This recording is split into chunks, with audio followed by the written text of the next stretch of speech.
We're getting some more important breaking news on this very story. Now, after the Lingayat Seer, the warden of the Muruga Mutt in Mysuru, Rashmi, has now been arrested as well. This is the latest that we are bringing. After the Seer's arrest, the warden of the Mutt also has now been arrested by the police. My colleague Ritu now joins me on the broadcast. Ritu, on what grounds has this arrest been made now? You see, the warden Rashmi, who is the A2 accused in this whole case, was being detained yesterday by police and was being drilled. And interrogation was being the interrogation was on, and she was also being drilled by police for a very long time. And now the police has shown it as an arrest of the warden Rashmi, who happens to be the A2 accused in this whole case. So A1 was the seer who was being arrested yesterday at around 10:30 p.m. from his mud premises. But now you see the police is saying that the second arrest too is also been made in this whole case. She is the warden of the hostel, where you see she was the A2 accused in this whole case, but also you see she was also the one who had filed an FIR against the administrator and the secretary of the MUD, that's SK Baswarajan, and against his wife too, saying that they had kidnapped these minor girls and kept at in a different location without even informing their parents or anyone at the MUD premises, for which you see the SK Baswarajan also provided a clarity, saying that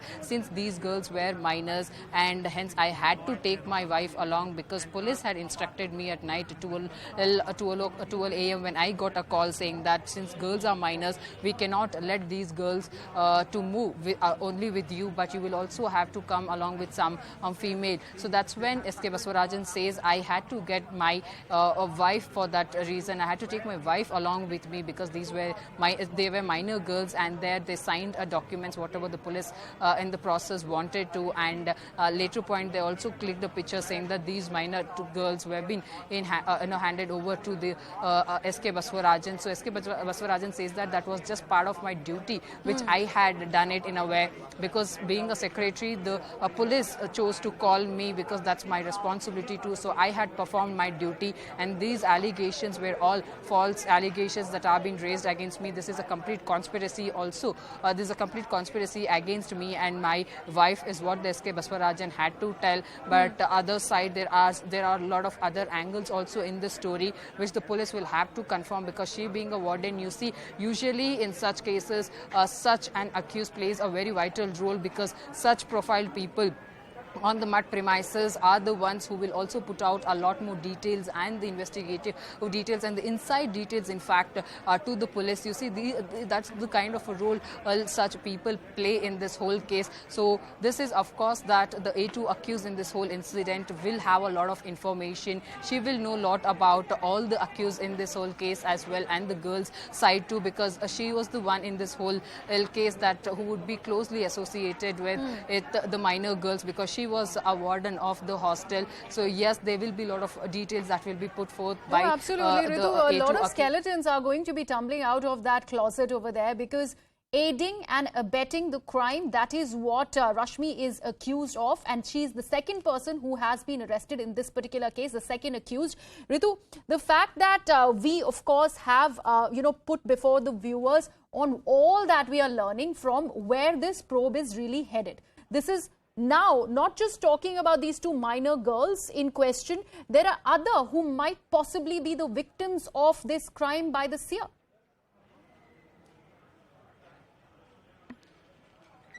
Yes, so you see, that's how this whole incident is now. The case is, in fact, turning out. There are major developments that are taking place, the crucial developments that are taking place. Slowly, we are also getting a lot of details from the inside the MUD, what these girls had gone through. You see, the police are now saying that these minor girls were being beaten up, and the police had also found a weapon in his room. So these all becomes a very crucial evidence for the police to show that there was some or the other kind of a foul game that was being played inside the MUD, which people, most of them, were not aware of, which now they are also very much shocked after getting these details from the MUD premises. But on the other hand, most of them who knew a lot about the MUD and Seer, happened to maintain silence, because somewhere the fear is there, because he holds that powerful position and he also plays a significant role in major decisions that takes place in the Chitradurga. Because remember that now we are reporting from the ground, we are also getting getting to Ritu, see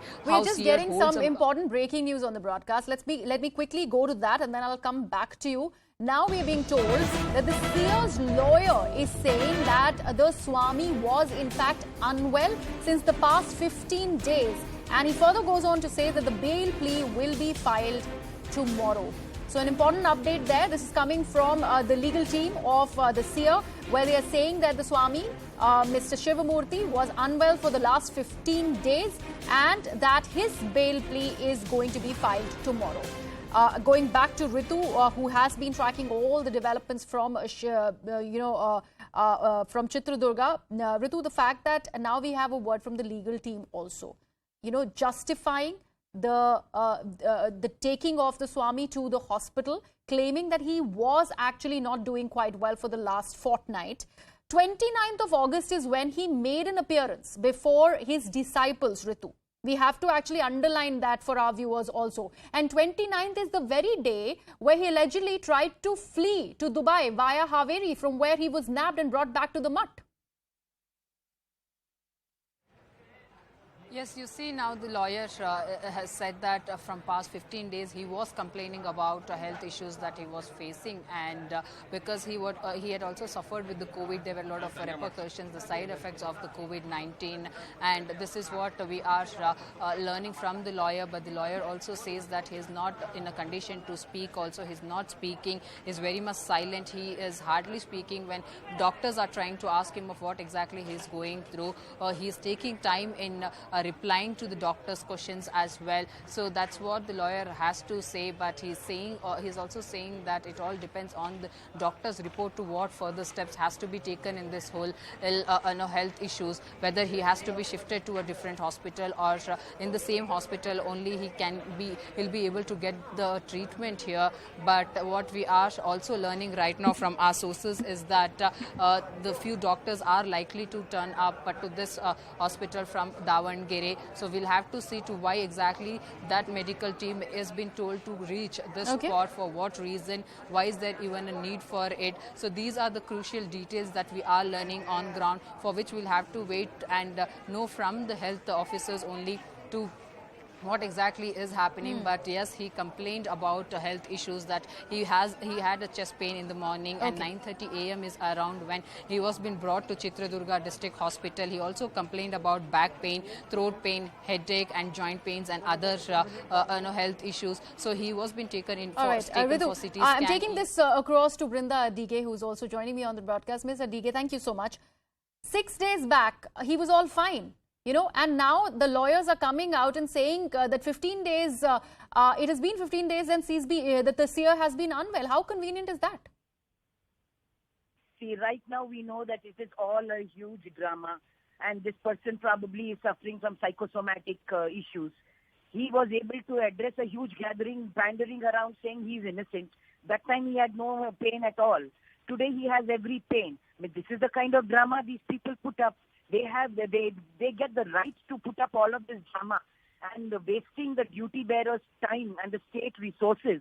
Look at the number of police who are there when the police should be doing some other job. They're extending protection to this man. Look at the Chitradurga district hospital. I'm sure there are so many other citizens who might be in serious condition. Now you have to attend to this man who simply decides that last night he surrenders himself, and now he has to come with all kinds of pains, aches and pains, and talks about effects of COVID. He did not know about the effects of COVID 6 days ago when he was addressing people, when he was taking a walk in his mata. That time he did not have the effects of COVID. I'm sure these people are making a fool of all of us. It's absolutely laughable, and it's very, very sad